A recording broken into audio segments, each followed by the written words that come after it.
അസ്സലാമു അലൈക്കും വറഹ്മത്തുള്ളാഹി വബറകാതുഹു. ഹിജറ 2-ാം വർഷം റമദാൻ 17 യൗമുൽ ഫുർഖാൻ, സത്യാസത്യ വിവേചന ദിനം. അതെ, ബദർ ദിനത്തെ ഖുർആൻ വിശേഷിപ്പിക്കുന്നത് അങ്ങനെയാണ്.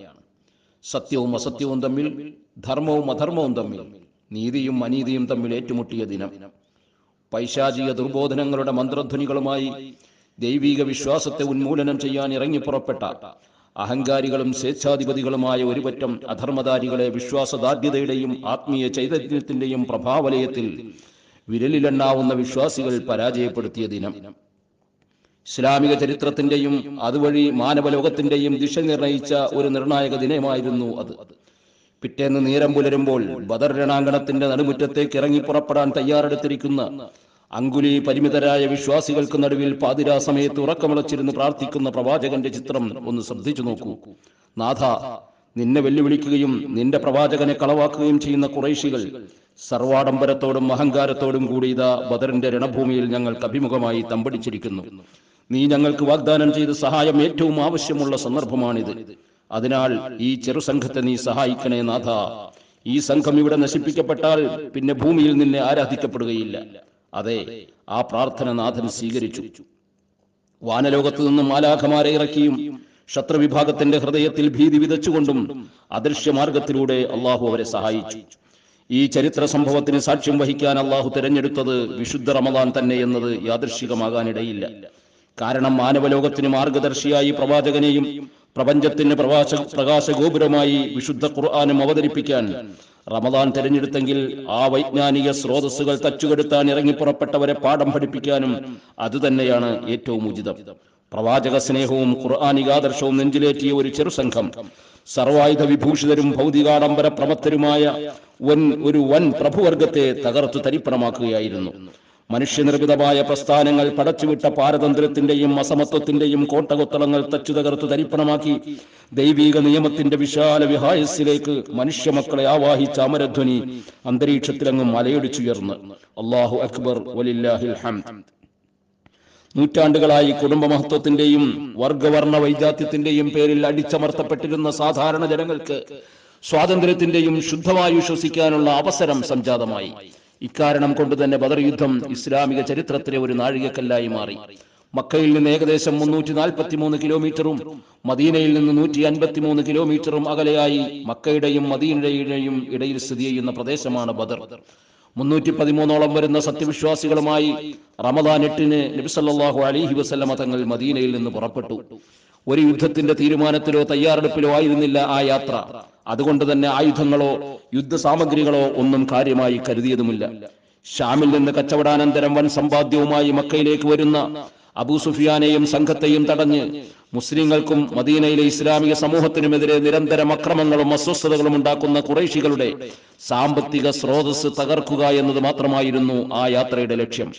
പക്ഷേ നബി സല്ലല്ലാഹു അലൈഹി വസല്ലമ തങ്ങളുടെയും അനുയായികളുടെയും പുറപ്പാട് മുൻകൂട്ടി അറിഞ്ഞ അബൂ സുഫിയാൻ വിവരമറിഞ്ഞതനുസരിച്ച് മക്കയിൽ നിന്ന് 1000-ലധികം വരുന്ന ഭടന്മാർ സർവായുധ വിഭൂഷിതരായി അബൂജഹലിന്റെ നേതൃത്വത്തിൽ മദീനയെ ലക്ഷ്യം വെച്ച് മാർച്ച് ചെയ്യുകയായിരുന്നു. നബി സല്ലല്ലാഹു അലൈഹി വസല്ലമ തങ്ങളും സംഘവും വാദി സഫ്രാൻ എന്ന സ്ഥലത്തെത്തിയപ്പോഴാണ് ഖുറൈശികൾ യുദ്ധസജ്ജരായി വരുന്ന വിവരമറിഞ്ഞത്. നബി തങ്ങൾ അനുയായികളുമായി ചർച്ച നടത്തി അവരുടെ അഭിപ്രായം ആരാഞ്ഞു. ശത്രു സൈന്യവുമായി ഏറ്റുമുട്ടണോ അതോ മദീനയിലേക്ക് തിരിച്ചു പോകണോ? സഹാബാക്കൾ ഒന്നടങ്കം ഒരേ സ്വരത്തിൽ മറുപടി പറഞ്ഞു, യുദ്ധത്തിന് തയ്യാറാണെന്ന്. വീണ്ടും നബി സല്ലല്ലാഹു അലൈഹി വസല്ലമ തങ്ങൾ മുഹാജിറുകളോടും അൻസാരികളോടും, അഥവാ മക്കക്കാരായ മുഹാജിറുകൾ, മദീന നിവാസികളായ അൻസാരികൾ പ്രത്യേകം ഇരുവിഭാഗത്തോടും ചോദിച്ചു, എന്താണ് നിങ്ങളുടെ അഭിപ്രായം? മഹാനായ മിഖ്ദാദ് ബിൻ അസ്വദ് റളിയല്ലാഹു അൻഹു എഴുന്നേറ്റ് നിന്ന് ഇങ്ങനെ പറഞ്ഞു, അല്ലാഹുവാണ് സത്യം. ബനൂ ഇസ്രായേലിയർ മൂസാ നബി അലൈഹിസ്സലാമിനോട് പറഞ്ഞതുപോലെ ഞങ്ങൾ പറയില്ല. നീയും നിന്റെ റബ്ബും കൂടി പോയി യുദ്ധം ചെയ്തോളൂ, ഞങ്ങൾ ഇവിടെ ഇരിക്കാം. ഇതാണ് ബനീ ഇസ്രായേലുകൾ മൂസ അലൈഹിസ്സലാമിനോട് പറഞ്ഞത്. അതേസമയം അങ്ങയുടെ വലതും ഇടതും മുമ്പിലും പിറകിലും നിന്ന് ഞങ്ങൾ പോരാടാം. രണ്ടാമത് അൻസാരിയായ സഅദ് ബിൻ മുആദ് റളിയല്ലാഹു അൻഹു എഴുന്നേറ്റു, അല്ലാഹുവിന്റെ പ്രവാചകരെ, ഞങ്ങൾ നിങ്ങളെ കൊണ്ട് വിശ്വസിച്ചു, നിങ്ങളുമായി ഉടമ്പടി ചെയ്തു. അതിനാൽ നിങ്ങൾ ഉദ്ദേശിച്ചതുപോലെ ചെയ്യുക. നിങ്ങൾക്ക് ആവശ്യമുള്ള സമ്പത്തെടുക്കുക, ഞങ്ങളോട് വേണ്ടത് ചോദിക്കുക, അങ്ങ് കൽപ്പിക്കുക, ഞങ്ങൾ എന്തിനും തയ്യാറാണ്. ഇരുകൂട്ടരുടെയും മറുപടി കേട്ട് നബി സല്ലല്ലാഹു അലൈഹി വസല്ലമ തങ്ങൾ സന്തുഷ്ടനായി. സ്വഹാബാക്കൾ മുഴുവൻ തക്ബീർ മുഴക്കി കൂടുതൽ ആവേശഭരിതരായി. നബി സല്ലല്ലാഹു അലൈഹി വസല്ലമ തങ്ങൾ അവർക്ക് പ്രചോദനം നൽകി. നിങ്ങൾ സന്തോഷപൂർവ്വം മുന്നോട്ട് ഗമിക്കുക. ശത്രു നേതാക്കളുടെ ഓരോരുത്തരുടെയും പതനം ഞാൻ മുന്നിൽ കാണുന്നു. പിന്നീട് നബി സല്ലല്ലാഹു അലൈഹി വസല്ലമ തങ്ങൾ യുദ്ധക്കളത്തിലെത്തി ഓരോരുത്തരുടെയും പേരെടുത്തു പറഞ്ഞ് അവർ മരിച്ചു വീഴുന്ന സ്ഥലം കാണിച്ചു കൊടുത്തു. യുദ്ധാനന്തരം സഹാബാക്കൾക്ക് അത് വ്യക്തമായി ബോധ്യപ്പെടുകയും ചെയ്യും. ഹാദാ മസ്റഉ ഫുലാൻ, ഹാദാ മസ്റഉ ഫുലാൻ, ഇവിടെയാണ് അബൂജഹൽ ചത്തു വീഴുന്നത്, ഇവിടെയാണ് ഉത്ബത്ത് ചത്തു വീഴുന്നത്, ഇവിടെയാണ് ഷൈബത്ത്, ഇവിടെയാണ് വലീദ് എന്ന് തുടങ്ങി ഖുറൈശി നേതാക്കളായ ഓരോരുത്തരുടെയും പേരെടുത്തു പറഞ്ഞ് അവർ യുദ്ധക്കളത്തിൽ ചത്തുമലച്ച് വീഴുന്ന ആ സ്ഥലം അള്ളാഹുവിന്റെ ഹബീബ് അനുയായികൾക്ക് വ്യക്തമായി ബോധ്യപ്പെടുത്തി കൊടുത്തു. ശക്തമായ യുദ്ധം നടന്നു. ആടിയും പാടിയും മദ്യപിച്ചും അരങ്ങുവാണ ശത്രുക്കൾ അടിപതറി വീഴാൻ തുടങ്ങി. 70ഓളം പേർ കൊല്ലപ്പെടുകയും അത്ര തന്നെ ബന്ധനസ്ഥരാക്കപ്പെടുകയും ചെയ്തു. മുസ്ലിങ്ങളിൽ നിന്ന് 14 പേരാണ് രക്തസാക്ഷികളായത്. ഖുറൈശി നേതാക്കളായ അബൂജഹൽ, ഉത്ബത്ത്, ഷൈബത്ത്, വലീദ് തുടങ്ങി തലയെടുപ്പുള്ള പ്രമുഖർ മുഴുവനും തുടച്ചു നീക്കപ്പെട്ടു. ആയുധമോ അംഗബലമോ അല്ല, വിശ്വാസിയുടെ ഹൃദയാന്തരാളത്തിൽ ജ്വലിച്ചു നിൽക്കുന്ന ഈമാൻ അഥവാ വിശ്വാസമാണ് വിജയത്തിന്റെയും മോക്ഷത്തിന്റെയും മാനദണ്ഡമെന്ന് ഈ ധർമ്മസമരം ലോകത്തിന് ബോധ്യപ്പെടുത്തി കൊടുത്തു.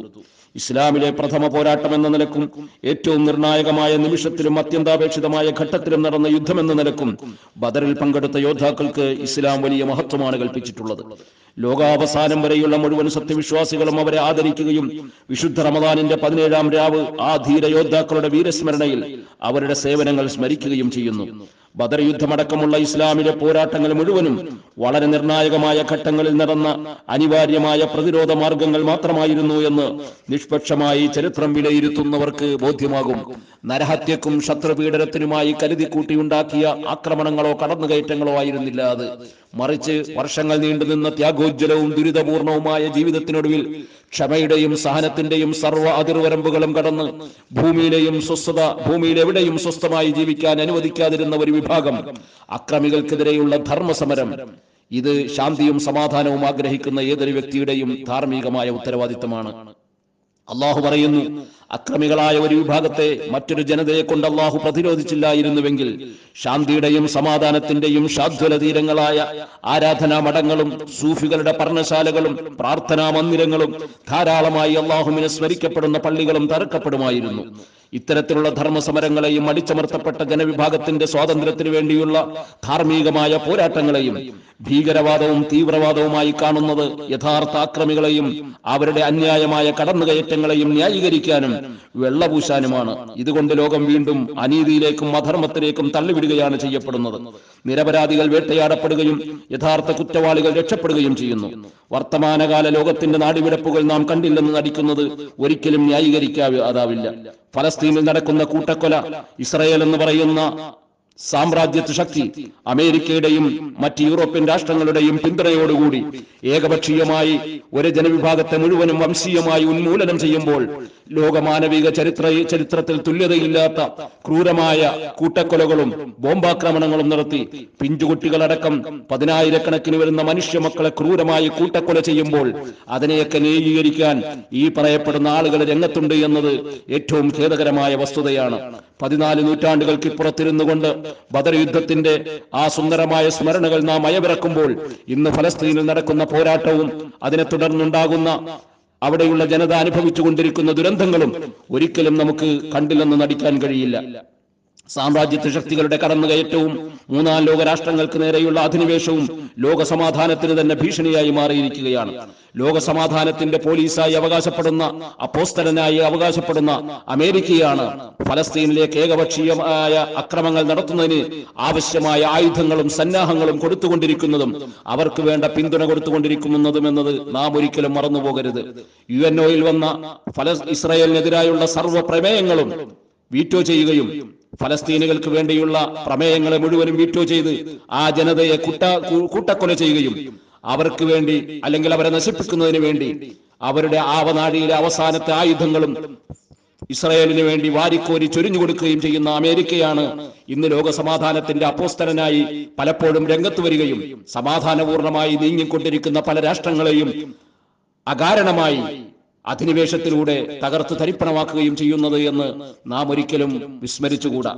ഇന്ന് ലോകം ഭരിക്കുന്നത് മനുഷ്യരല്ല, ദൈവിക പ്രമത്തമായ സംസ്കാരത്തെ അടിച്ചമർത്തി കുത്തഴിഞ്ഞ ലൈംഗികതയുടെയും സുഖാഡംബരത്തിന്റെയും നാറിയ സംസ്കാരത്തെ അടിച്ചേൽപ്പിക്കാൻ ശ്രമിക്കുന്ന സാമ്രാജ്യത്വ ശക്തികളാണ്. സഹജീവികളുടെ വേദനയിൽ സുഖം കണ്ടെത്തുന്ന അവർ മനുഷ്യത്വത്തിന്റെ മൂടുപടമണിഞ്ഞ് പിശാചുക്കളായി ഭൂഖണ്ഡങ്ങൾ പിടിച്ചടക്കിക്കൊണ്ടിരിക്കുന്നു. അറിഞ്ഞോ അറിയാതെയോ ലോകം മുഴുവനും ഇന്ന് സാംസ്കാരിക അധിനിവേശത്തിന് കീഴ്പ്പെട്ടുകൊണ്ടിരിക്കുന്നു. പൊങ്ങച്ചത്തിനായി വസ്ത്രരീതിയും ഭക്ഷണക്രമങ്ങളും മാത്രമല്ല, സർവ്വചലനങ്ങളും പാശ്ചാത്യവൽക്കരിക്കപ്പെടുകയാണ്. പാശ്ചാത്യൻ കുത്തക ബിസിനസ് ലോബികളുടെ വിപണന തന്ത്രങ്ങൾക്ക് നാം ഇരയാകുന്നു. ഇത്തരത്തിൽ പാശ്ചാത്യ പൈശാചിക സംസ്കാരത്തിലേക്ക് ലോകം ഒതുങ്ങിക്കൂടുന്നത് കാണുമ്പോൾ ഒരു വലിയ വിമോചന സമരം അനിവാര്യമായിരിക്കുന്നു എന്നത് നാം മനസ്സിലാക്കുക. 14 നൂറ്റാണ്ടുകൾക്ക് മുമ്പ് നടന്ന ബദറിന്റെ രണഭൂമിയിലെ അന്തരീക്ഷത്തിൽ അലയടിച്ചുയർന്ന ധാർമ്മിക വിപ്ലവത്തിന്റെ കാഹളം വിളിക്ക് നാം കാതോർക്കുക. വിശ്വാസമാണ് വിജയത്തിന്റെ മന്ത്രധ്വനി. അതാണ് ബദർ നൽകുന്ന പാഠം. വആഖിറു ദഅ്വാനാ അൽഹംദുലില്ലാഹി റബ്ബിൽ ആലമീൻ. അസ്സലാമു അലൈക്കും വറഹ്മത്തുള്ളാഹി വബറകാതുഹു.